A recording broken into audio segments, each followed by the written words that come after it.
This is coffee number 5. I'm your host, Lara Schmoisman.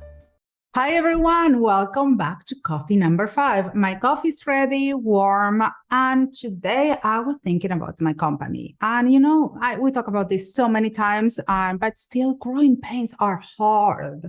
I remember growing actually had a knee pain, and I always thought, oh my God, never going to go away. And it did. And I think the same happens with the company. When you're growing, you need to adapt. Many things that you thought are going to grow in one direction, they grow in a different direction. Or some things that you thought, this is the way I'm going to handle them, you realize, maybe I should change my mind because it's very different. Even though I came from a family of entrepreneurs and business owners, and I was raised with that mentality, always working for others, there were a lot of things that I didn't have to think about. So today I want to give you a little bit of this and a little bit of that, but I want to bring an expert. And so let's welcome Alisa Cohn. Did I pronounce it right? You did. Thank you so much. Welcome. And I'm so happy that we're having some coffee together. And actually, I think today is my coffee number 5 for real. Good for you. And so, Alisa, you wrote a wonderful book called From Startup to Grown Up. And this is what it's fascinating to me because there's a whole in between from startup to grown up. So how do you get from point A to point V? Well, first of all, thank you for having me on your show, and thanks for sharing some coffee with me. And thanks for your kind words on my book. And I think the answer is personal growth. If you want to get from A to B, if you want to get from startup to grown up, as I talk about in my book, From Startup to Grown Up, the answer is that you need to recognize that you have elements of yourself that need to grow up. And those elements fall into what I call 3 categories: managing you, managing them, and managing the business. And in all those dimensions, you need to think about who do I need to be and how do I grow personally in order to meet the needs of the moment. For me, let me tell you, one of my struggles growing a company was like, of course, I'm the CEO and the founder of my company. I'm the one that is responsible to pay people and to grow the company. But at the same time, I'm the responsible for the relationship I want to have for my team. Very true. Team culture for me is something that is very important. I come from places that there was a very toxic team culture. So for me, I always say that I design my team culture before I had a company. Of course, I had to adjust some things as I was going and growing. And also I realized that, and we have a very strong team culture, but my relationship with the team, I had to realize that I could be a boss, but also I could have fun with them. That respect doesn't start for you being the boss. You need to earn it. And you need to show that you're the one who knows and roll your sleeves and once in a while and show your team that you're working alongside with them. But there is a reason why you're a leader. Yeah, I love what you just said. And I think it's so important to really think intentionally about the culture, because if you don't think intentionally about the culture, then your culture will be what just happens. So that's number one. And you're doing that really well. And then also to your point about knowing people, there's a lot of things around how you build credibility as a leader. First of all, you absolutely have to be able to do the job and at times get in there with them in order to show that camaraderie. Second of all, you absolutely have to build rapport with your people and care about them and share laughs and share light moments with them so that they can see you as a human and you can relate to them as human beings. Then they will perform for you when the chips are down. And that is the holy grail of leadership.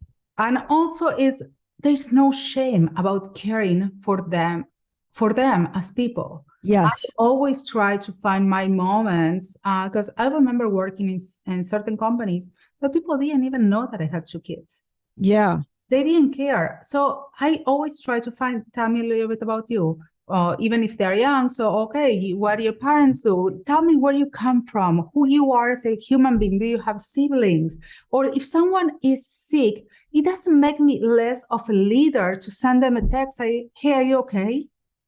Yeah, exactly right. In fact, it makes you more of a leader to send them a text and say, hey, are you okay? Because it showcases what people really need, which is they know the leaders care about them. Yeah, and honestly, I mean, I always say I have the best team in the world, but because we create that culture, I mean, I recently, and this is something I encourage, and I would love your input about this. I always say that I want everyone in my team to be a future leader. Like, for example, if we're interviewing a new graphic designer, we go through HR, but everyone in the team, in designers, they need to approve that new member. Yeah, well, I think in terms of choosing a leader, and it always depends on, what is the context, whether or not you give people a choice about their new leader. But one way or the other, what's very helpful is to be transparent. So I'm going to bring a new leader into the situation, and either I'm going to get your input or I'm not going to get your input, but you'll be able to meet this person. And my commitment to you is this person will be someone you can respect and that you can learn from and grow from. And even if it's not a leader, if it's going to be a team member, will you work in a collaborative environment? So I think that the team needs to meet them and say, yes, I feel like this person could be a good fit for us. Yes. On the one hand, I think that's true. And on the other hand, I think it's even equally important to have an analytical hiring process so that everybody knows what they're looking for. Because if you aren't clear with the actual characteristics of the jobs to be done that you're looking for, what happens is people can say, oh, I liked her, or, oh, I didn't like him. And really, liking is important, but actually, did you like her because she'll go soft on you? Did you like her because she's a lot like you? And actually, what we need on this team is someone who's different from you. So I think it's important to dig deeper beyond, do I feel like I can work with this person? Can I build rapport with this person? I think it's important to really be clear, what are you looking for this person to do? And have they shown expertise in those arenas? You feel like this person can be the one who leads a team. Is this person the one who can help you grow as a person and as a professional? And that's Definitely what we look in leaders. So let's go back to the growing up. So we were talking about the in-betweens. And I see a lot of companies struggling and even falling in that growing up, that they cannot managing the growing up because many times they need to take care of business, so they stop pursuing growth.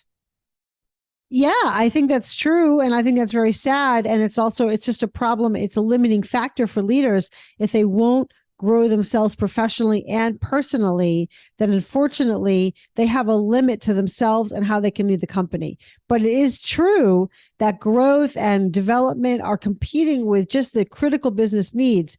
So all leaders need to figure out how they're going to carve out time to make sure they're, as Stephen Covey would say, sharpening the saw, getting better about the business itself and not just working in the business. So how do you grow a business and at the same time manage a business? Well, I think it's about really being clear where your time priorities are, because I think for leaders, they get involved in things, and certainly entrepreneurs get involved with things that somebody else should be doing. So it's about really being clear about, oh my God, what do you need to be involved in? I agree with you so much. As you know, I see it all day, every day with my clients or prospective clients, that they're trying to do it yourself marketing instead of realizing my time is worth it more doing something else than doing an Instagram post. Yeah. So for all entrepreneurs and all founders and CEOs and all leaders, you need to really get clear. What are your top priorities and what are the things that only you can do? And then you've got to rigorously figure out how to delegate and give away other things. It's super important. If you don't have someone to take on those things, then you need to find someone.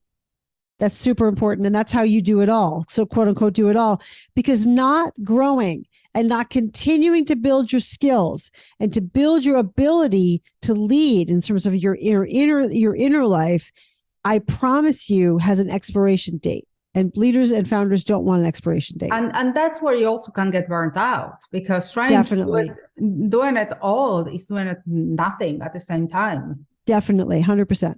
I realize, and that's what I'm always put me as an example, because I don't like to use other people.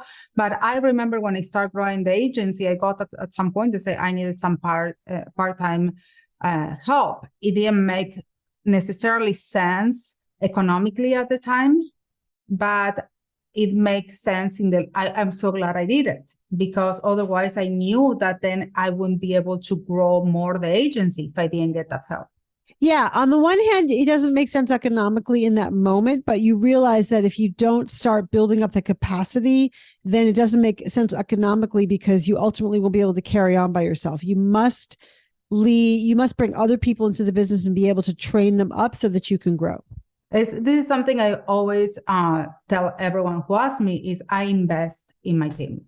That's my trick for growth. So I always, not at full capacity of my team, I always make sure that they can take more, because otherwise I cannot grow. I will stay there. Yeah, that's a great strategy, and that's so important. And also, I would ask you, how do you invest in your team? Like, what are the things that you do with your team that helps them grow personally and professionally? We do several things. As you know, I'm a former professor. So I'm known for stopping even the whole agency and give a class if I think that something is weak, or a group of people that say, hey, there's this confusion. And I love that. When you're an educator, you're always an educator. And I believe something that I didn't have in my career, to having mentors. I feel like I was in the entertainment industry, I was in the ad industry, and it's always super competitive, and nobody gives you nothing for free. I think that's true in many industries, and I think the importance of mentors cannot be overstated. I love that you're an educator. I love that you'll just stop at the drop of a hat and hold a class. I love that. Even a discussion group about, delegation around here needs to get better. How do we together think about that? Meetings around here need to get better. How do we together think about that? That is very powerful. And everybody should be finding mentors internally, externally, and not one mentor, multiple mentors, because that's how you grow. Yeah. And also something else that I learned is like, come on, I've been working for over 30 years now. And so I know what I know, and I keep learning every day, but also I can learn from anyone. And I feel like because I've been doing this for so long, I know so much, there is things that I'm missing. So for each client, for example, something we do every month is that we hold something that we call a blue sky. And the blue sky is where everyone in the team who's involved in that account comes in. We get the data, but also I want to hear what everyone thinks that we can do better. That's amazing. I love that process. And not only does it help you all share information, but it helps you to know each other better, have some laughs together. And that goes back to what we talked about earlier, which is building team culture. Absolutely. But also is building team trust, because it's not only about me. I have a large team. I have a team of 30 people. And it's not about me working with individuals in the team. It's about them knowing that they have someone else in the team that they support, that if they send something to a designer, the design will be done with the specification that it was given. I love it. Beautifully said. So, Alisa, let me ask you, because we're talking more about me than you. And I'm a coach. Yes, you are. And so coaching, because we talk with so many entrepreneurs, so many business owners that they don't know where to scale up. And they have a great idea, and then how do you go there?